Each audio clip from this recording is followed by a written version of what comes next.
para você meditar. Quando se trata de democracia, o governo do povo, pelo povo e para o povo, nós falamos de democracia plena. A democracia, ela significa que você tem liberdade de pensamento, de opinião. Mas algumas pessoas abusam. Eu posso afirmar com certeza que 2 ou 3 processos que correm no meu escritório é porque a pessoa falou mais do que devia. E analisando a gravação, a gente vê que falou mesmo. Mas lembre daquela passagem bíblica. Foi perguntado ao Senhor Jesus Cristo se aquilo que vai da boca para dentro causa prejuízo a uma pessoa. O português não é bem esse, para você entender. Que Cristo respondeu? Que vai da boca para dentro, não tem problema nenhum. O problema é que vem da boca para fora. Mais para frente, depois das eleições, eu vou explicar isso daí. Tem gente falando demais. E vai um ensinamento que do saudoso Silvio de Mello, meu pai. Pode ser a pessoa mais séria que te contou. Não espalhe, porque ele também pode cometer erro. Doutor Carlos, mais uma vez, é um prazer estar com o senhor aqui, sempre aprendendo e com aquela alegria de poder participar do programa. Obrigado, doutor Vanderlei de Mello, obrigado aos nossos telespectadores. De fato, o direito de expressão está garantido na Constituição Federal. Num país democrático como o Brasil, com uma Constituição democrática, republicana, garante a qualquer cidadão o direito de dizer o que ele quiser. Só que no dizer o que ele quiser, se passar do legal e entrar no ilegal, ofender alguém, caluniar, injuriar, difamar, aí quem assim fez irá responder por esses crimes. Então o direito de criticar é garantido, o direito de manifestar, verbalizar o seu pensamento é garantido. Ninguém pode ser processado, preso, ter alguma medida forte jurídica contra si, porque manifestou aí o seu desejo ou a sua garantia constitucional. O que não pode é ultrapassar o sinal vermelho. O sinal vermelho diz, para aí, porque daí para frente pode cometer uma injúria, uma calúnia, uma difamação. Aí a parte que se sentiu ofendida terá o direito de buscar os recursos jurídicos para processar a pessoa na parte criminal e no âmbito civil ou cível para obter ali uma pecuniária, um dinheiro, como se fosse uma punição que a pessoa vai ter que pagar em espécie por danos morais ou até danos materiais, depende do que foi falado. Então, tudo é permitido, mas tem um determinado ponto para frente que aí sai do legal e entra no ilegal. Hoje nós temos aí as redes sociais que as pessoas acham que é terra de ninguém. O sujeito fala o que quer, xinga quem quer, ofende, faz de tudo e acha que está tudo certo, que não vai acontecer nada.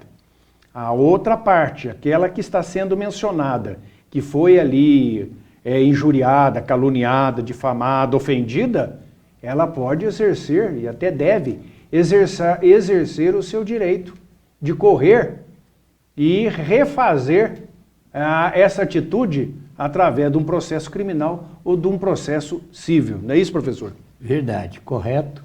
O senhor falou aí de rede social, por falar nisso, eu vou aproveitar a oportunidade, de o Lucas coloque lá, A página da Web Rádio Canção de Boiadeiro é a página no Facebook. Então você pode acompanhar a programação da Rádio Canção de Boiadeiro pelo Facebook. E tem o endereço ali, o Lucas vai colocar para a gente daqui a pouquinho, vou dar um tempinho para ir lá. Doutor Carlos, comenta bem a parte. Aliás, você já está sendo a primeira vez. Canção de viu? Boiadeiro, né? Web Rádio.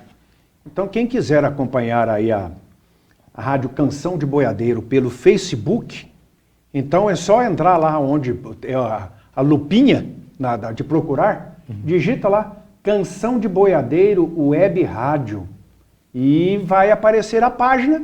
Aí você vai acessar, pedir amizade e vai acompanhar a programação da Rádio Canção de Boiadeiro. É mais um instrumento aí da Rádio Canção de Boiadeiro, aqui de Poços de Caldas, aqui do Dr. Vanderlei de Mello. Também temos aí a minha filha, a doutora Luciana Mello. Com lindas canções em sua cerimônia de casamento. Então, quem vai casar ou vai apadrinhar um noivo, a noiva, tá aí o momento de lindas canções na cerimônia de casamento através da doutora Luciana Mello, que é tecladista e cantora, 999676276, 999676276. E temos também a Advocacia Criminal Vanderlei de Mello, agora em novo endereço, como o doutor Carlos já explicou aqui várias vezes, estamos lá no Santa Augusta. É o escritório jurídico do Dr. Vanderlei de Mello, que é lá na rua Dr. Norberto Carlos Ferreira. Norberto Carlos Ferreira. É aqui no bairro Santa Augusta. No início de Santa Augusta, número 49. Número 49. O telefone 3721-7552, porque a minha casa eu dividi ela ao meio. A parte da frente funciona o escritório e a rádio, e a parte do fundo é a residência. E nós temos também o nosso contato com os telespectadores aí através do WhatsApp, que a gente sempre coloca aqui para os nossos telespectadores, aqueles que quiserem mandar aí uma sugestão, fazer uma pergunta. Por falar em pergunta, eu tenho uma pergunta hoje para ser feita aí que um telespectador enviou. Eu também trouxe uma. Então você pode utilizar o 98451-3033, 98451-3033, que nós estamos aqui à sua disposição e agradecemos antecipadamente. Doutor Carlos, há um senhor de nome Celso Luiz, ele foi na minha casa ontem, e a pergunta que ele fez foi tão interessante que eu resolvi trazer aqui para o Direito e Deveres. Doutor Carlos, faleceu uma senhora. Ficou o pai e 3 filhos. Pois bem, um desses filhos faleceu. Presta atenção. A mulher faleceu, ficou o marido, 3 filhos. Um desses filhos faleceu. Como fica a parte deste que faleceu na herança? Preste atenção. Se esse filho tinha filhos, ou seja, neto da falecida, esses filhos representam o pai na parte que o pai teria direito. Eu não disse para vocês que tinha ficado um viúvo e 3 filhos? Então pega um imóvel para vocês terem uma ideia. Vamos pegar um imóvel aí de 120 mil reais. 60 mil pertence ao viúvo. 60 mil aos 3 filhos. 20, 20 e 20. Mas um desses 20 pertence àquele filho que faleceu. Mas ele tinha filhos. O filho aflora nos autos e vai receber a parte do pai. Então essa é a pergunta que ele tinha feito, lá estou respondendo aí. Tem outras variações, mas não é o caso aqui hoje. E se esse filho que faleceu não tinha filhos? Bom, aí o que sobrou? Extinguiu-se ali a filiação dele. Vai haver uma nova divisão. Ao invés de dividir por 3, divide por 2. Não, porque a mãe, aí ela também vai herdar. Ah, sim. Porque a mãe se torna herdeira também. Correto. Então a parte do filho que faleceu... É como se tivesse o inventário dele para quem sobreviveu. Vai dividir por todos, né? Porque ele não tinha filho, no exemplo que nós estamos dando aqui. Vai voltar a uma nova divisão. Vai voltar numa nova divisão. Mas isso aí eu explico num próximo programa, porque esse assunto é meio complexo. Até entre os advogados tem muita divergência, Porque alguns advogados entendem que o filho que faleceu, se ele não tinha nem esposa e nem filho, aquela parte dele, lembre-se que aí vai haver uma divisão daquela herança. Aí, nesse caso, a mãe aparece lá em cima. Mas isso eu explico para vocês em outra oportunidade. Mas tem uma outra pergunta, não tem, doutor Carlos? É também baseado nesse aspecto aí de inventário, de partilha de bens, de um dos cônjuges que faleceu. Então o telespectador passou a seguinte situação. O marido morreu, ficou a esposa e alguns filhos. Os bens, somente uma casa. A casa que morava o marido com a esposa. Ele morreu, a esposa continuou morando na casa, a casa deles. Mas a metade da casa, então, vai para os herdeiros. E um dos herdeiros vendeu a fatia que lhe compete na herança. E quem comprou, que é fora da família, quem comprou quer cobrar aluguel da mãe que ficou morando na casa. Um aluguel referente à fatia que ele comprou. Aí a pergunta que foi feita, mas não é possível. Ela não tem nem dinheiro para pagar esse aluguel, ela ficou viúva, ainda bem que ficou na casa, porque senão não ia ter onde morar. E onde já se viu os filhos fazer um negócio desse? Agora ela tem uma aposentadoria muito pequena, como é que ela ainda vai pagar aluguel para o sujeito que comprou a parte que cabia a um dos filhos? E criou lá um problema sério na família. E esse que vendeu não quis nem saber e não pensou na mãe. Moralmente, está tudo errado, né? Onde já se viu um filho fazer isso com a mãe.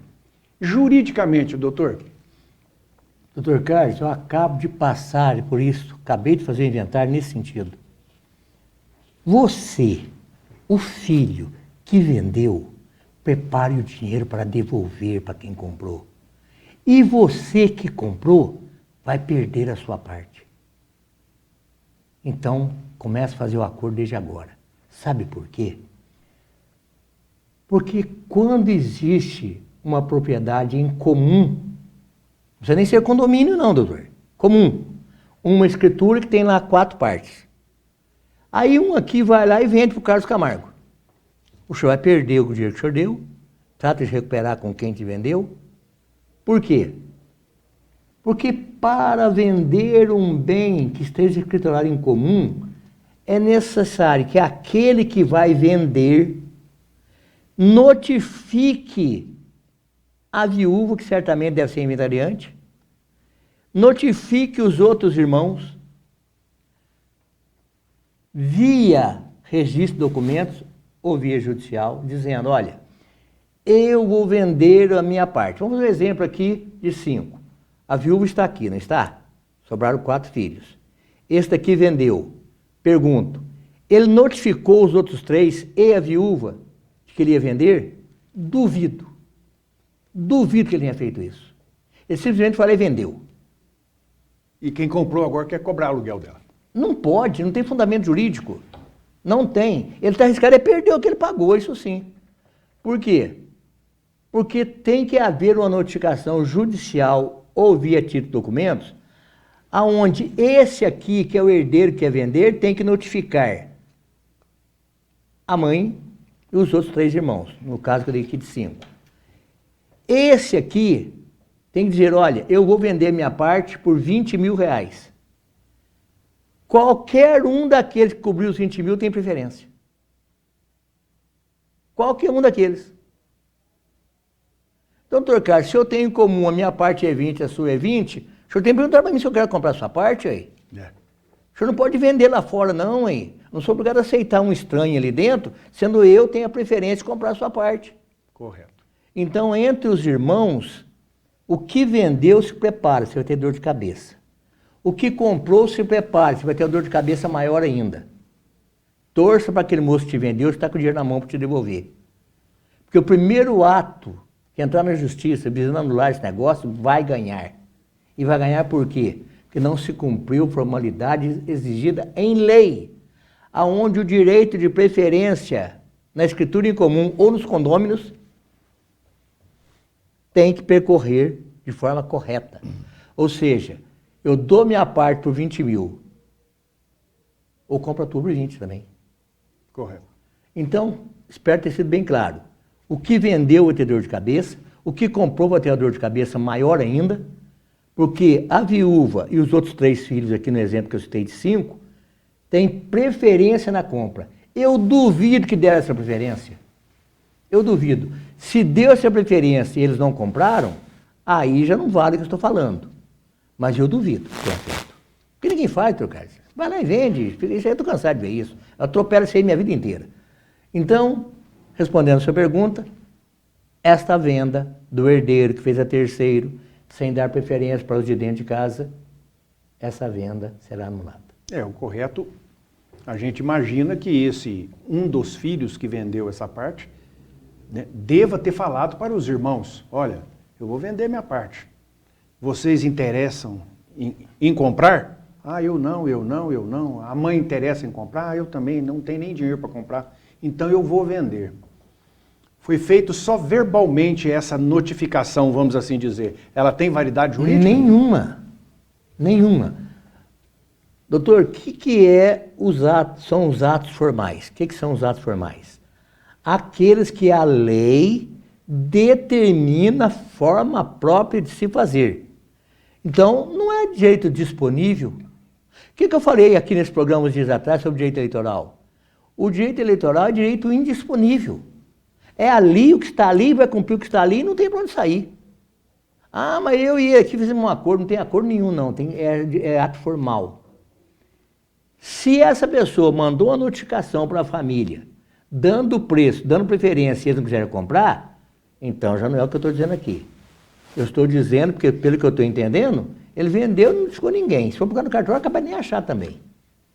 Mas qualquer coisa, faz o seguinte, pode me ligar, eu oriento, porque aqui o tempo não dá, e não cobro a consulta dessa família do lugar. Pode avisar que eu não cobro consulta deles, não. Eles podem me consultar, que eu explico parcialmente para eles, aqui e totalmente lá no telefone. Infelizmente a gente vê para todo lado aí, sempre quando morre ou o pai ou a mãe, os filhos começam a se desentenderem. E dependendo de casos que a gente já viu por aí, até não é costumeiro. Coloca a mãe para fora ou o pai, aquele que sobrou, para logo já vender a casa, o que sobrou, o que tem de inventário, porque fica todo mundo louco para fazer dinheiro, vão vender, fazer dinheiro, porque um quer fazer uma coisa, o outro quer construir, o outro quer comprar um carro, o outro quer viajar. Então, quem acaba sendo prejudicado nisso aí, e aí já é uma parte muito fragilizada, é o pai, que é o cônjuge sobrevivente, né, que ficou, ou a mãe, a viúva, que no final da vida, idosa, com as doenças... E quem comanda já são os filhos? Pertinentes à doença, fica aí enxotada e às vezes vai para um lugar, um filho não quer, manda para o outro também não quer, manda para o outro. É uma falta de amor, de fraternidade, de amor, de carinho, de consideração, de gratidão para com os pais, né? O pai, a mãe, não fazer isso com a pessoa no fim da vida.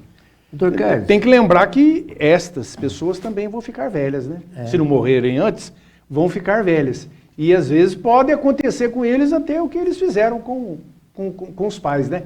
Porque... Fazendo menção àquela música Coro de Boi, né? É uma roda gigante, uma hora está embaixo, uma hora está em cima. Ouça a música Coro de Boi, que ela explica muito bem.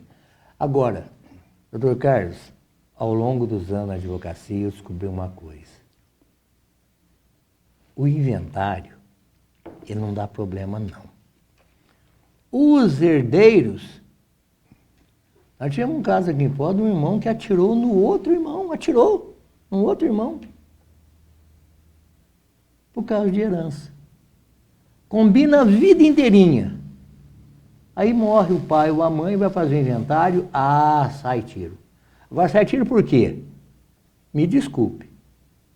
Porque eu fiz o inventário do meu pai, 3 do casamento com a minha mãe, 2 com uma outra senhora, 5 filhos, não deu uma discussão.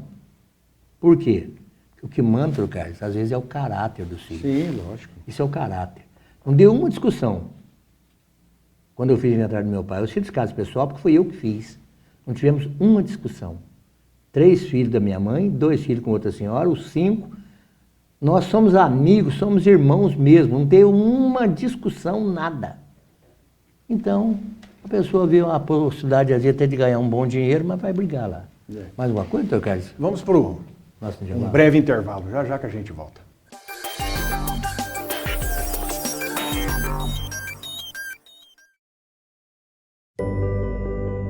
Aos 68 anos, decidi mudar meu sorriso. Deixei de usar dentaduras. Escolhi o Implar e hoje, aos 83 anos, tenho certeza que fiz a escolha certa. Amadureci com qualidade de vida. Faça como eu, venha para o Implar e volte a sorrir.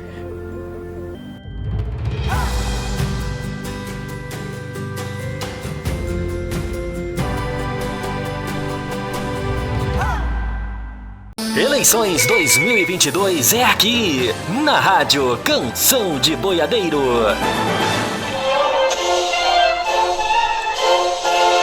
Cobertura municipal, estadual e federal. Canção de Boiadeiro, eleições 2022.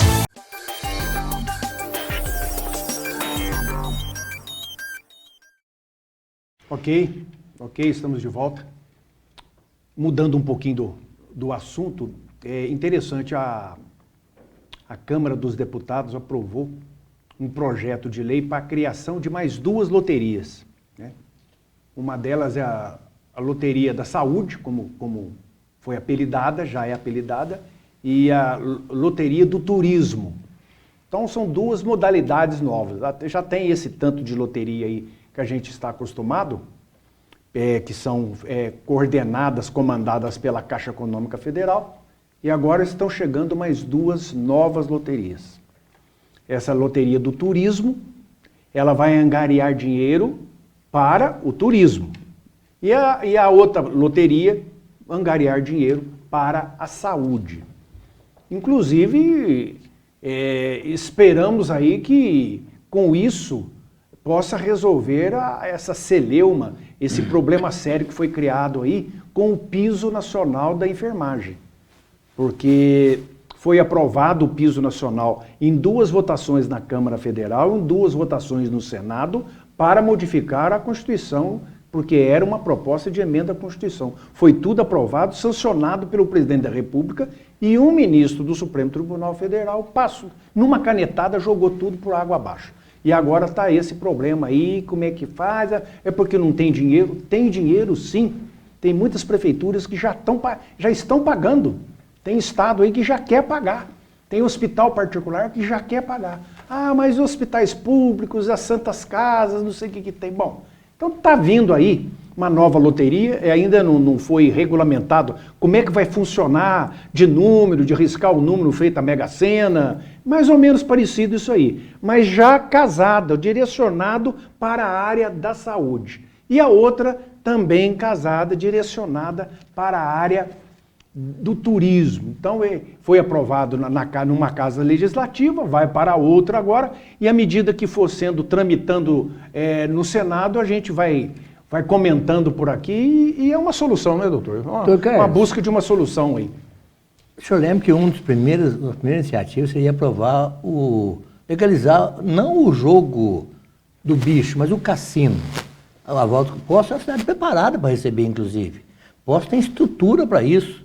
Nós temos um Palace Hotel, nós temos um Palace Cassino, nós temos aqui... resorts aí, todos? Os resorts podem fazer. Como é que poderia ser feito isso? Usar o sistema mexicano. O Dr. Carlos pode dispor num cassino de 50 mil reais. Ele vai no cassino antecipadamente, compra 50 mil reais, recebe lá a cartela do direito de jogar. É o sistema mexicano e parece que o sistema Las Vegas também. Então, o que acontece? Você vai lá e compra lá. Dentro de 6 meses, o trocado não pode comprar outro. A não ser que ele arranjou outro CPF. É uma cota. É uma cota. É uma cota. Então, o senhor pode gastar aqueles 50 mil. Nesse sistema, eu sou a favor. Por quê? Porque eu, por exemplo, quero ir lá fazer a minha fezinha lá e jogar no cassino. Só que a minha renda, eu só posso gastar 10 mil. Então, eu vou lá, faço um cadastro rigoroso e compro 10 mil. E eu uso aqueles 10 mil. Acabou, acabou. Ou ganhou, não ganhou, acabou. Durante 6 meses, não posso voltar lá. A não ser que eu use o CPF do Dr. Carlos, que é uma fraude também, porque o COAF acaba pegando. Mas se fosse essa a proposta, eu até apoiaria. Mas tem isso, gente, inclusive, doutor, já foi aprovada pela Comissão de Constituição e Justiça da Câmara Federal. Isso aí já é uma matéria aprovada que já passou pela Câmara e falta agora também votação no Senado. E, ao que tudo indica, também terá uma aprovação tranquila no Senado. Desde que não mexa na proposta. E vai resolver. Lógico, e depois da lei vem a chamada regulamentação. A lei vai dizer se pode ou não pode. Então pode. De que jeito que pode? Aí chama-se regulamentação. Vai ser assim, assim, assim, assim. Como o doutor explicou no exemplo. A pessoa vai ter um crédito, só pode comprar um valor referente ao seu imposto de renda. A pessoa declara o imposto de renda, o Estado sabe quanto é que ele teve de rendimentos, de tudo que foi declarado. Então, ele vai poder ter uma porcentagem de compra baseado na sua declaração de imposto de renda. Seria um controle que poderia, então, a pessoa pode jogar num cassino lá no norte do Brasil, depois se for jogar lá no sul, vai estar tudo registrado. Isto. Vai estar tudo registrado. Então, além disso, doutor, eu penso assim, veja bem, o senhor vai comprar um carro na concessionária. O senhor chega lá na concessionária, eu quero levar esse carro aqui. Pois bem, qual você veio fazer a proposta sua? Eu vou pagar 24 parcelas de 10 mil. Eles analisam o seu crédito lá, certamente é através financeira ou banco, né? Ô, doutor Carlos, peraí, 10 mil não dá. Então vamos fazer isso aí mais vezes e menos dinheiro. Porque se isso é feito por banco, por que não pode ser feito no cassino? Exatamente. Se o banco faz isso, o senhor chega numa loja para comprar uma televisão, o senhor faz um cadastro lá, tem um setor lá dentro que vai analisar. O crédito já é aprovado. Ué. Então o que acontece? Chega no cassino, abre crédito e pronto, é aquilo ali. Agora, a pessoa tem que ter juízo. Por que na verdade, não foi exatamente o Dutra que fechou o cassino, foi a mulher dele. Foi a esposa foi dele. Foi ele, por intermédio, porque dele, quem tinha caneta era o Dutra, o presidente. Mas foi a mulher dele. Mas a Santinha, como era conhecida, a esposa do Dutra, que foi o presidente, e ela, então, que consta na história que ela era muito carola, e que os padres sempre ouvia dos padres dizer que o jogo é um pecado, e aquelas conversas. Então ela forçou o marido, e dizem até que ele era meio camisola, como se diz na gíria, ou seja, aquele marido que a mulher manda, e ele numa canetada acabou com o jogo no Brasil. Agora, e foi isso foi na década de 30. Para Poços de Caldas foi uma tempestade, não uma guerra, foi uma desgraça, né? Graças a Deus mantivemos as estruturas aí, então Poços tem condição de fazer. E já pensou o emprego que vai gerar, doutor Carlos? Nossa, Já pensou o emprego que vai gerar? Agora, no mundo artístico, inclusive, né? No mundo artístico, inclusive, cantores, conjunto, né? Pessoas aí que tocam solo, com aparelhagem, bandas, vai ter emprego para todo mundo, garçons, abrir local para funcionários, a parte de comida, alimentação, bebida. Olha, vai girar a economia. É assim em Las Vegas, nos Estados Unidos, em muitas outras cidades. O Uruguai tem, dá certo. O Chile tem, dá certo. O Paraguai tem, dá certo. E por que aqui não pode ter? Além do mais, doutor, só para complementar, que nós estamos chegando no fim, mas o que me chama a atenção, naquela época eu lembro, quem teve aqui em Poços? Orlando Silva. Carmen Miranda. Todos eles daquela Só vinha, época. Todos os artistas de renome nacional Estiveram em Poços de Caldas. Não foi uma vez só, não. Vinham costumeiramente. Inclusive Darcy Vargas esteve aqui. Fazerem shows em Poços de Caldas e a cidade vivia repleta de turismo, turista, e as pessoas, todo mundo não tinha desemprego, só não trabalhava quem não queria, e a cidade era uma das maiores arrecadações do interior de Minas Gerais. E o que aconteceu? Nessa canetada do presidente Dutra, como se fosse um tsunami, como se fosse uma avalanche que jogou tudo por água abaixo, e a cidade está pagando aí até hoje para poder achar um outro diferencial de arrecadação de dinheiro e de oferta de emprego para a população. Me fizeram uma pergunta que eu estava chegando a ver pós, se o Dr. Carlos não tiver condição de responder agora, ficamos para a próxima semana, é sobre o nosso teleférico. Está funcionando? Pelo que o senhor sabe? Foi feita a licitação para empresas, né, que queiram administrar, né? O teleférico foi reformado inteirinho, ficou muito boa a reforma, e agora com essa reforma aparecem empresas querendo obter essa concessão do município. Então, nós teremos em breve a volta funcionando perfeitamente do teleférico e, quiçá, dos outros pontos turísticos. Mas uma questão é passiva. O município tem que investir, botar a ponto de quem vai pegar para explorar já possa explorar. É uma maneira de cativar as empresas que vão explorar. Ninguém compra carro com motor fundido. Ninguém vai querer comprar carro com motor fundido, né? Então conserta, dá aquela ajeitada, deixa bonitinho, e aí quem vem vai pegar aí por X anos, conforme está no processo de licitação, tudo conforme a lei, vai gerar emprego, a cidade vai ganhar com isso, vai atrair turistas, é por aí. Porque há quanto tempo está tudo, estava aí jogado às traças, os pontos turísticos de Poços de Caldas. Mas as coisas estão se resolvendo. Eu acredito que em breve vamos estar solucionados, estarmos aí com todos esses lugares aí funcionando perfeitamente. Agora me perguntar qual a minha opinião sobre o monotrilho. Eu vou falar para vocês qual é a minha opinião sobre o monotrilho. Eu arrumava umas marretas das boas e punha aquilo no chão. Aquilo ali não tem futuro. E por que não tem? Para começar, tem que refazer. Para começar, até aquelas bitolas são de uma marca de automóvel até antiga, que nem usa mais.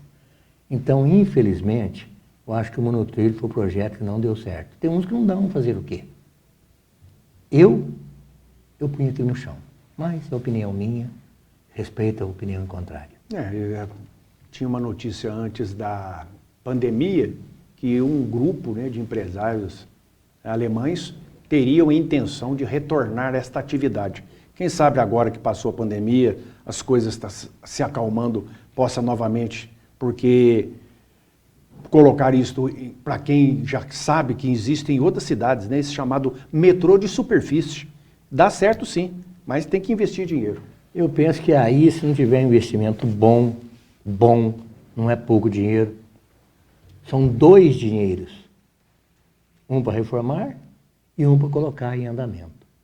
Sinceramente, eu espero ver, eu tenho 70 anos, espero ver isso aí antes de eu morrer. Dr. Carlos, quem sabe nos próximos 70. Quem sabe nos próximos 70. Vamos embora? Vamos embora, nós temos esgotou ali. O Lucas está lá fazendo sinal da tesourinha lá, né? Dr. Carlos, foi um prazer falar com o senhor mais uma vez. Eu agradeço aos telespectadores aí pela atenção. Até o próximo programa, se Deus quiser. E se você está na TV Pós, programa Direitos e Deveres, com o Dr. Vanderlei de Mello. Ele é o Dr. Vanderlei de Mello e eu sou o Carlos Camargo. Finalmente encontramos aqui, né? Como diz o Dr. Carlos, essa é a TV Pós, esse é o programa Direitos e Deveres e eu sou o Vanderlei de Mello.